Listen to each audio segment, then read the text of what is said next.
Hey, what's up, everybody? It's time to do my Picard review. Now, I decided to do this differently than The Mandalorian, where I reviewed every episode. I knew this was going to be problematic, so I decided I want to see the whole thing, see how it played out, see how it all hung together, think about it, then talk about it. And I'm glad I did because it's was difficult. It was real. I'm split on it. It's really strange because there's stuff in it I really hate. There were some good things in there. I'll try to touch on a little both, but overall, I'd say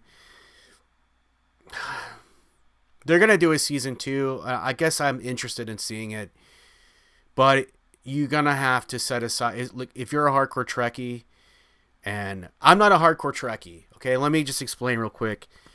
I am a Star Trek fan. I'm not a hardcore Trekkie. I'm not a doomcock. I'm not a nerdrotic where I know every episode, every detail, understand the technology, the canon, everything, like a Trekkie, understand all the ins and out.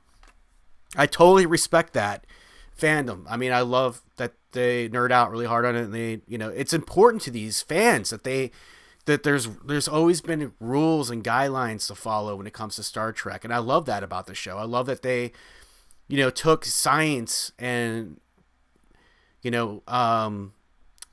being smart and morality and made it interesting for a whole generation of people. I love that about Star Trek. It was so unique. So for me, I loved the original series, and then I loved all the, Kirk, Spock, Bones and McCoy, the same person, Scotty rather, Spock, all those guys. I love the 80s movies, The Voyage Home and Wrath of Khan. Like, I love those movies. Love them. High on my list. I loved Kirk.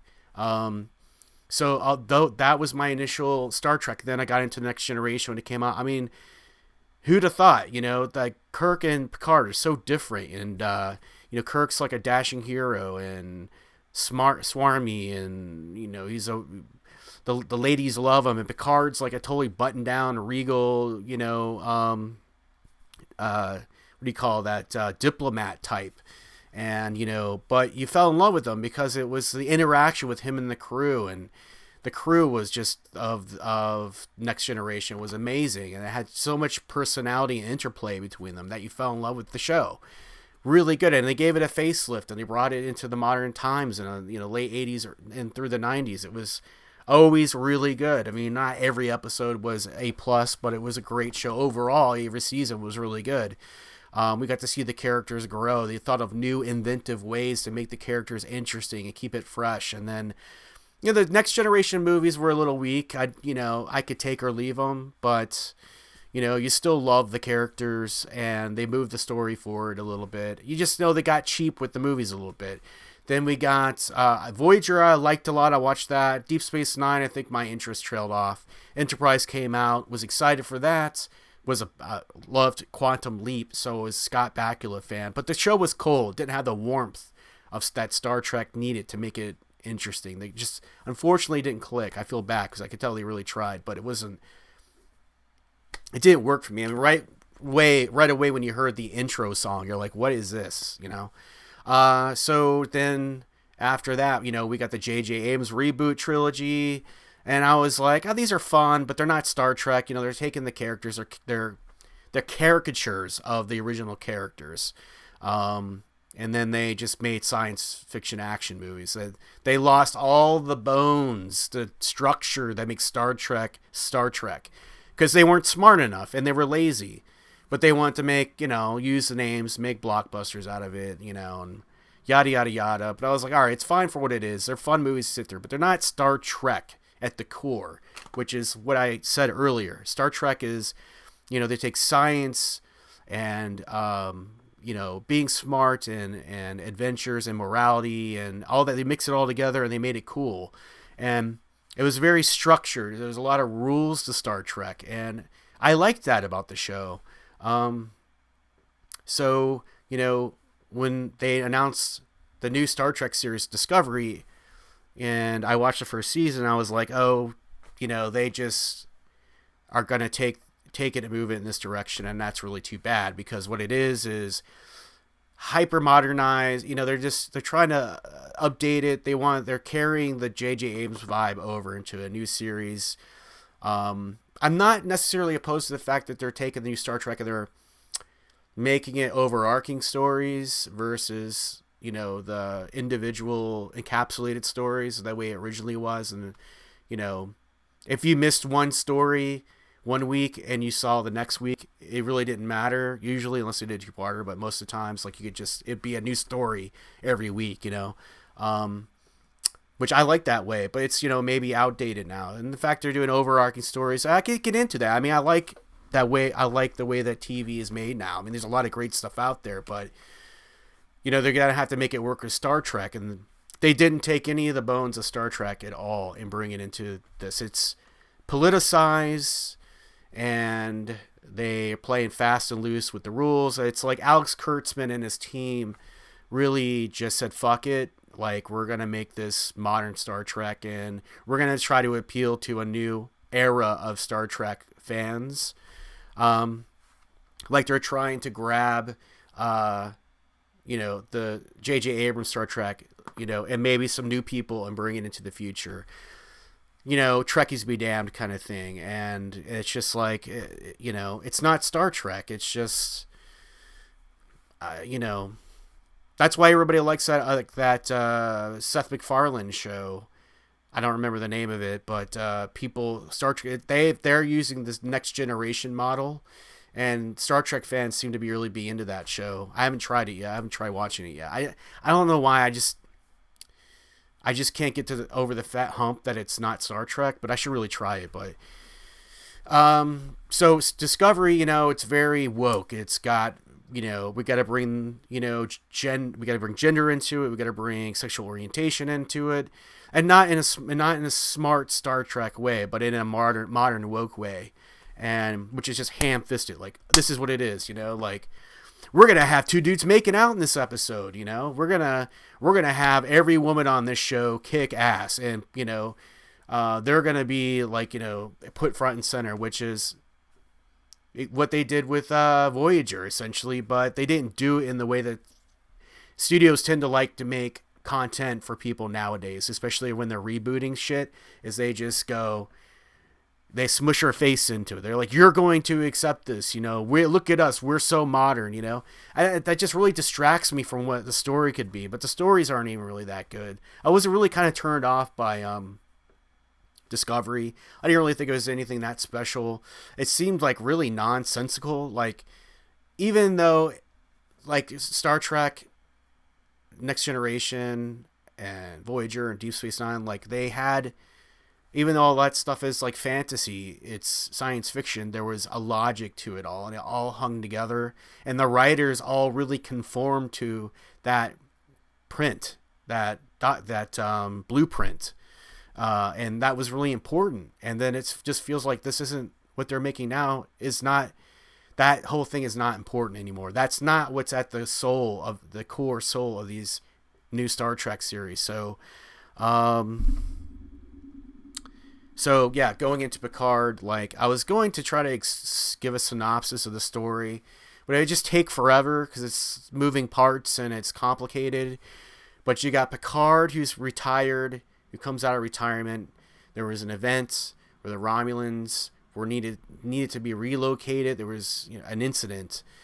Picard tried to help with using synthetics, but the Romulans are bigoted towards synthetics, so they sabotage it, forced the synthetics to attack Mars somehow, and that forced Starfleet to essentially ban synthetics forever. And then we get introduced to these two female androids that are twin sisters. They don't know they're androids because they're so human-like. They're very, very advanced. And it turns out that they are imbued with parts of Data. And when Picard realizes that they're essentially the daughters of Data, that he wants to get involved and help protect them from a group of Romulans that are like, I would just describe them as like a special task force, like Romulan Green Berets or some shit, that are there they want to destroy them because they are convinced that they're going to end the world or something. So Picard gets involved, puts together a motley crew of non-Starfleet people to get involved in this mission to try to rescue Data's daughter.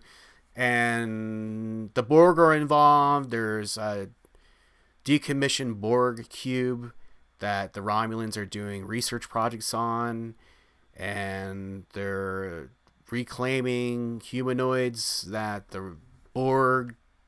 Anyway, it's going to take forever for me to. I don't want to give the story away, and I would probably explain it wrong, but essentially, he's got this mission.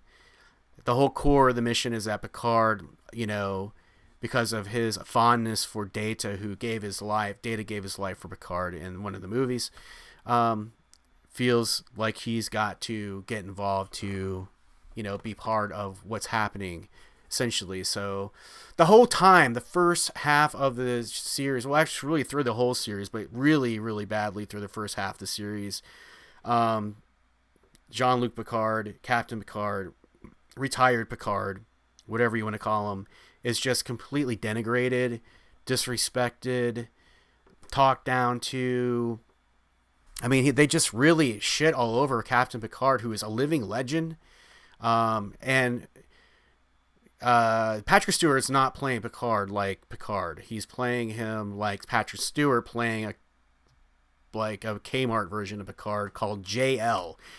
Apparently everybody calls Picard JL in this. I don't know why, but it was really obvious to me that Kurtzman and his writing team made a distinct effort to completely deconstruct Picard's character from how we knew him before in order to shoehorn him into this new woke series. So don't expect to see Picard act like Picard like we know him, with having the experiences that he's had through all the movies and all the episodes and how he's behaved.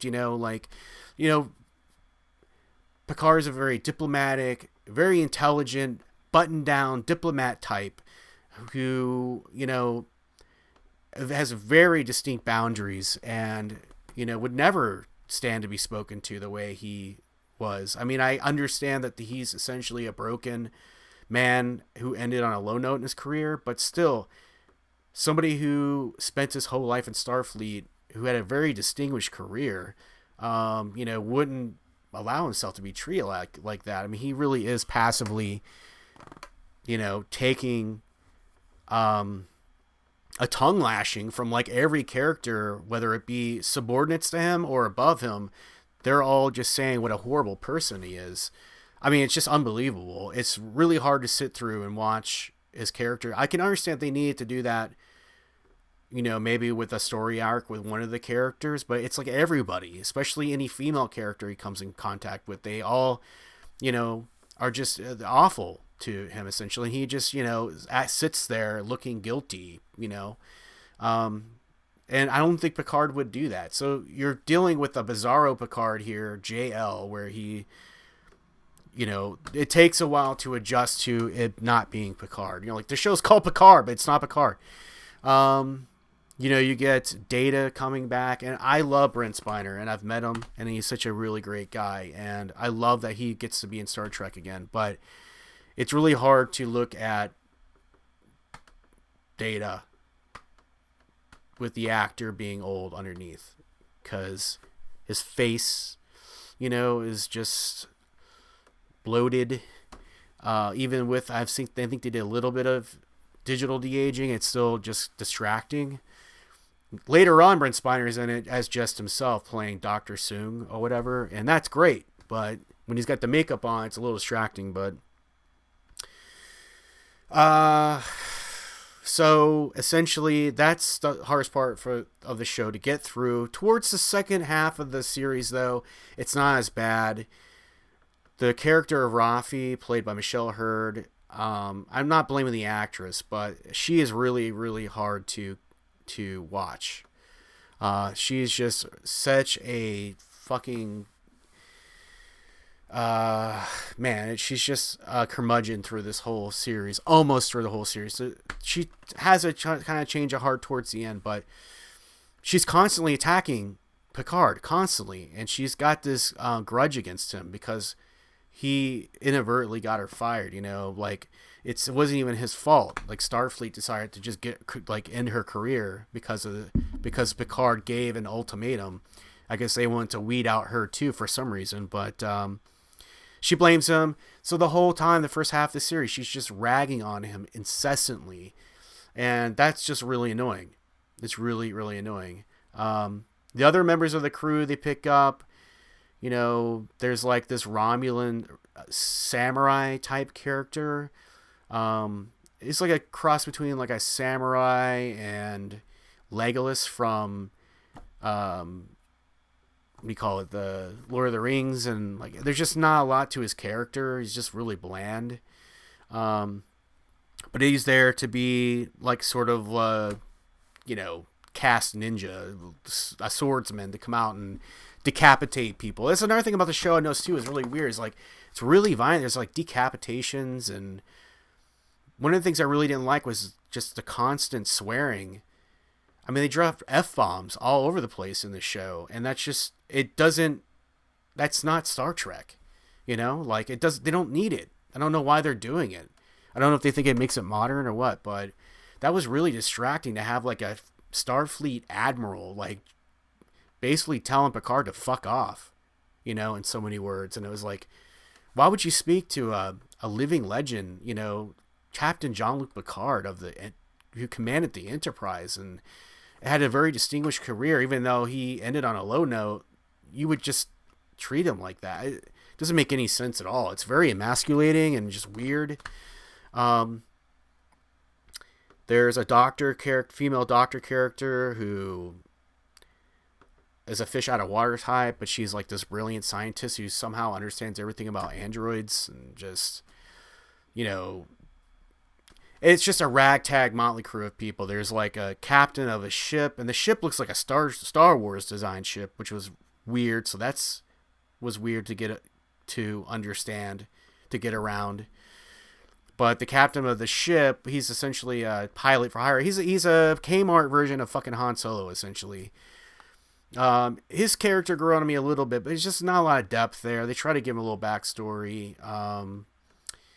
Then, I don't know. It's just a motley crew of people. Then Picard's not even the captain of the ship. Every time anybody has a chance to shit on Picard, they take it. So the series essentially sucks, but I would say once I go over the hump of the first 5 episodes, it does pick up a little bit of interest for me. I started to enjoy it a little bit more. They bring back 7 of 9. She's in there, and she supposedly still on a quest to reclaim her humanity, even though she's murdering people left and right. But she's kind of like the resident badass in there. She's useful whenever they need her to come in and save the day. That's her job, essentially.